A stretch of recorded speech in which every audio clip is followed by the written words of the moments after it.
Assalamualaikum warahmatullahi wabarakatuh. Saya Ilma Lailatul Sabila dengan nomor NIM 2003021101399 akan mempresentasikan tentang keberagaman Islam di Nusantara 2.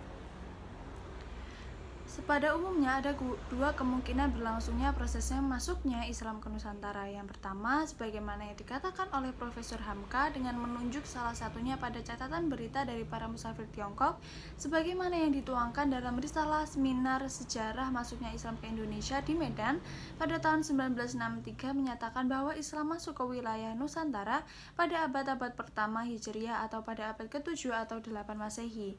Dan pendapat yang kedua menyatakan bahwa Islam masuk ke Indonesia pada abad ke-11 Masehi dengan bukti adanya makam seorang perempuan di Leran sekitar 8 km ke arah barat kota Gresik, Jawa Timur. Dari pengamatan terhadap angka tahun pada nisan makam itu disimpulkan bahwa Fatimah binti Maimun, perempuan yang dimakamkan itu meninggal dunia pada tahun 1082 Masehi. Dengan melihat angka tahun tersebut bisa dikatakan bahwa Fatimah binti Maimun sudah masuk ke wilayah ini pada periode kerajaan Doho Kediri. Banyak peneliti yang mensinyalir bahwa abad ke-13 Masehi merupakan masa perkembangan dan perluasan Islam ke berbagai wilayah Nusantara. Sebagai sintesisnya bisa dikatakan bahwa Islam datang ke Nusantara pada abad ke-7 Masehi yang ditandai dengan berdirinya kampung-kampung Muslim pada abad ke-7 Hijriah atau ke-8 Masehi dan berkembang luas pada abad ke-13 Masehi. Selanjutnya mengenai daerah yang menjadi tujuan pertama Islam datang. Ada dua daerah yang mendapat pengaruh Islam pertama kali, yakni Sumatera dan Jawa. Tingkat terpengaruhnya kedua daerah itu pun juga berbeda. Awalnya Islam berpengaruh di daerah yang tidak dikuasai oleh Hindu-Buddha seperti Aceh, Sumatera Barat, Banten, dan Makassar. Islam yang menyebar di daerah-daerah ini konon masih murni, atau bisa dimaksud belum berakulturasi dengan tradisi lokal setempat. Sementara itu, Islam yang datang ke Jawa justru berbarengan dengan masa kerajaan Hindu-Buddha. Oleh karena itu, Islam di Jawa bersifat sinkretis.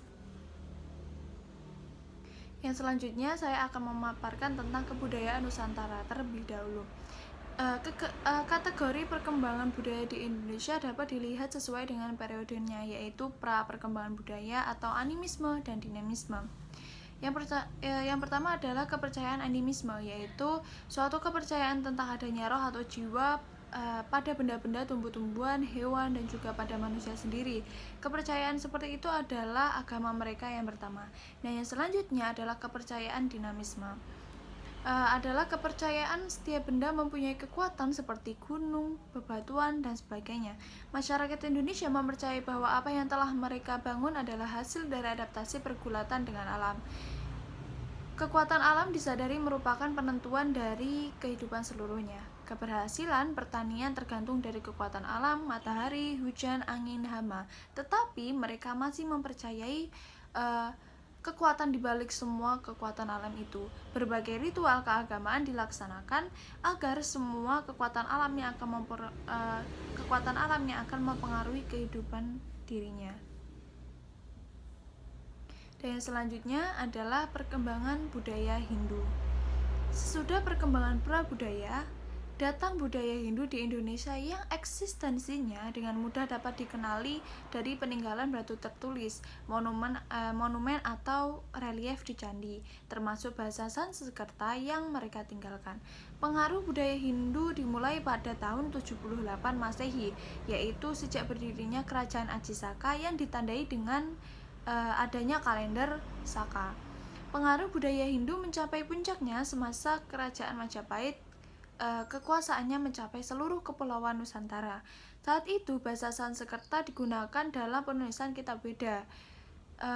Demikian juga monumen Hindu seperti Candi Prambanan. Kerajaan Hindu Majapahit menjadi kerajaan yang sangat kokoh dan disegani di Nusantara. Selain itu, bahasa Sanskerta juga berpengaruh kuat seperti contohnya Pancasila, Bhinneka Tunggal Ika, Eka Karsa, Pancasatya, dan sebagainya, membuktikan bahwa bahasa Sanskerta sudah mengakar di masyarakat Indonesia. Dan selanjutnya adalah perkembangan budaya Buddha. Agama Buddha yang didirikan oleh Sang Buddha, Siddhartha Gautama, datang ke Indonesia secara penetration Pacific. melalui perdagangan yang dilakukan oleh orang India dan Tiongkok. Agama Buddha lebih menekankan pada moral atau etika yang sangat berguna bagi penguasaan diri pribadi.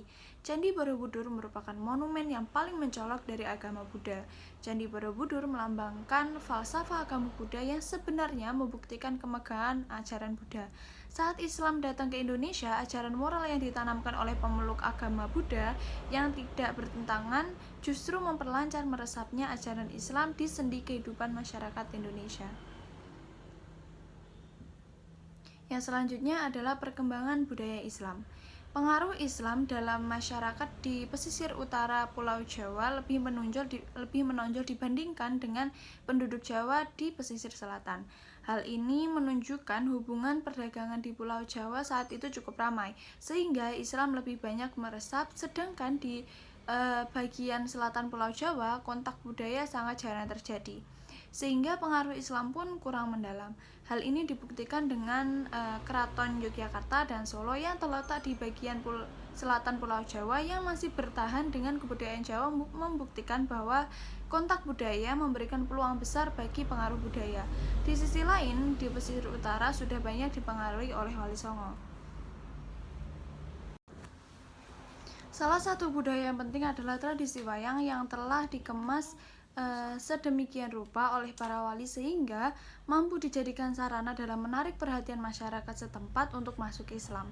Sepanjang catatan sejarah menyebutkan bahwa penyebaran agama Islam di Kepulauan Indonesia adalah melalui media perdagangan.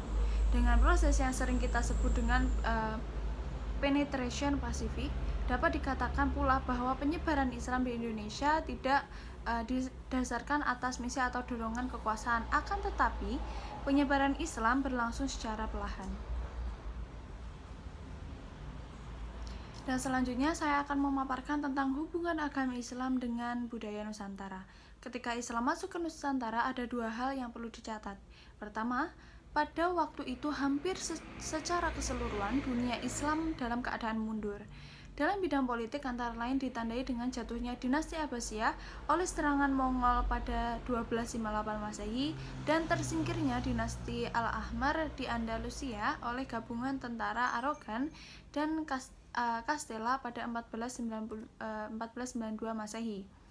Kedua, sebelum datangnya Islam ke Nusantara, agama Hindu-Buddha dan kepercayaan asli yang berdasarkan animisme dan dinamisme telah berakar di kalangan masyarakat Nusantara, khususnya di Jawa. Sikap toleran dan akomodatif terhadap kepercayaan budaya setempat membawa dampak negatif, yaitu sinkretisme. Sinkretisme dalam agama adalah suatu sikap yang mencampur adukan antara Islam dan kepercayaan-kepercayaan lain, sehingga sulit dibedakan mana yang benar-benar ajaran Islam dan mana pula yang berasal dari tradisi. Namun, terdapat sisi positifnya, yaitu ajaran yang disinkretismekan tersebut telah menjadi jembatan yang memudahkan masyarakat Nusantara, khususnya Jawa, dalam menerima Islam sebagai agama mereka yang baru. Dalam beberapa aspek proses akulturasi budaya terdapat secara damai atau penetration Pasifik. Satu sisi ada kalanya budaya Islam yang dominan, tapi sisi lain budaya asli mendominasi percampuran budaya itu. Proses pencampuran berbagai macam budaya itu dapat ditemukan sebagai berikut. Yang pertama, didominasi oleh budaya Islam. Hal ini dapat dilihat dalam ritual Islam. Dan yang kedua, percampuran antara kedua budaya. Dan yang terakhir, membentuk corak kebudayaan sendiri seperti sistem pemerintahan atau Pancasila, sistem permusyawaratan, dan sebagainya. Dalam kehidupan keberagaman, kecenderungan untuk mengakomodasikan Islam dengan budaya setempat telah melahirkan kepercayaan-kepercayaan seperti upacara-upacara ritual sebagaimana akan diuraikan pada bagian berikut. Hubungan budaya dengan Islam dalam aspek kepercayaan. Setiap agama dalam arti seluas-luasnya tentu saja memiliki aspek fundamental, yakni aspek kepercayaan atau keyakinan, terutama kepercayaan terhadap sesuatu yang sakral, yang suci, atau yang gaib. Uraian tentang hubungan antara budaya Nusantara dan Islam dalam aspek kepercayaan dan ritual di atas menunjukkan secara jelas bahwa memang terjadi dalam kehidupan keberagaman masyarakat Nusantara suatu upaya untuk mengakomodasikan antara nilai-nilai Islam dengan budaya Jawa pra-Islam. Upaya itu telah dilakukan sejak Islam mulai disebarkan oleh para mubalik yang tergabung dalam Wali Songo dan dilanjutkan oleh para orang-orang keraton serta dipraktekkan dalam kehidupan sehari-hari oleh masyarakat Nusantara. Upaya ini masih terus berproses hingga dewasa ini. Yang selanjutnya saya akan memaparkan tentang kebudayaan Islam di daerah saya sendiri, yaitu di daerah di Blitar. Perkembangan dakwah Islam yang dilakukan oleh para wali di Blitar dipandang sangat berhasil mengalihkan keyakinan masyarakat dari agama Hindu dan Buddha sebagai agama negara sejak masa pemerintahan Kediri, Singosari, dan Majapahit yang bekasnya masih tampak nyata sampai sekarang, yaitu Candi Penataran yang dibangun pada masa 3 kerajaan besar tersebut. Dalam kehidupan dan budaya masyarakat Blitar, pengaruh masa lalu itu masih terasa walaupun keyakinan keagamaan telah berubah menjadi Islam. Syekh Subagir adalah penyebar Islam di tanah Jawa generasi awal pada zaman Kediri atau masa pemerintahan Jayabaya, berasal dari Persia jauh sebelum generasi Wali Songo. Beliau berhadapan langsung dengan tokoh-tokoh agama Jawa, Hindu, dan Buddha di pusat kekuasaannya pada masa jaya-jayanya dan didukung oleh kerajaan-kerajaan besar yang melindunginya. Ia berhasil mengislamkan masyarakat Jawa termasuk di dalamnya masyarakat Blitar. Keberhasilannya itu tercatat dalam berbagai catatan kuno, walaupun kapan meninggalnya dan di mana kuburannya menjadi polemik dalam babat Tanah Jawi dan Serat Jangka Jayabaya Syekh Subagir. Menurut babat Tanah Jawa, Syekh Subagir adalah pembuka masa Islam di Tanah Jawa sebelum Wali Songo. Syekh Subagir adalah salah satu seorang ulama Wali Songo periode pertama yang dikirim khalifah dari Kesultanan Turki Utsmaniyah, Sultan Muhammad I, untuk menyebarkan agama Islam di wilayah Nusantara. Konon, Syekh Subagir adalah seorang ulama besar yang telah menumbuh tanah Jawa dari pengaruh negatif makhluk halus saat awal penyebaran ajaran Islam di Nusantara.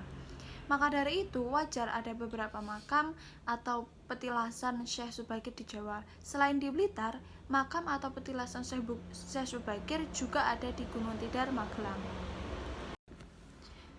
Di Kota Blitar ada saksi sejarah dan bukti syiar Islam di Nusantara, tak terkecuali di Kota Blitar, Jawa Timur, yaitu Masjid Agung.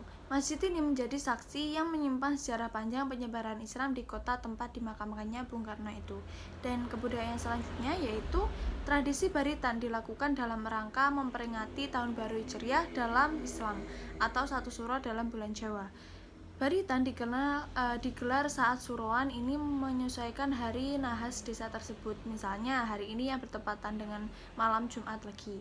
Menjelang maghrib sekitar pukul 5 waktu Indonesia Barat, warga mulai berdatangan sambil membawa takir, yakni makanan tradisional yang diwadahi daun pisang yang dibentuk kotak persegi, dan di setiap ujung takir ini diselipkan sepotong janur kuning yang ditancapkan tegak lurus. Takir ini adalah simbol masyarakatnya memanjatkan doa harapan pada Tahun Baru Hijriah. Serta adanya janur kuning ini menjadi wujud tunas baru atau muda dari pohon kelapa yang dijadikan sebagai simbol harapan baru dan kehidupan baru di Tahun Baru Islam bisa segera tercapai.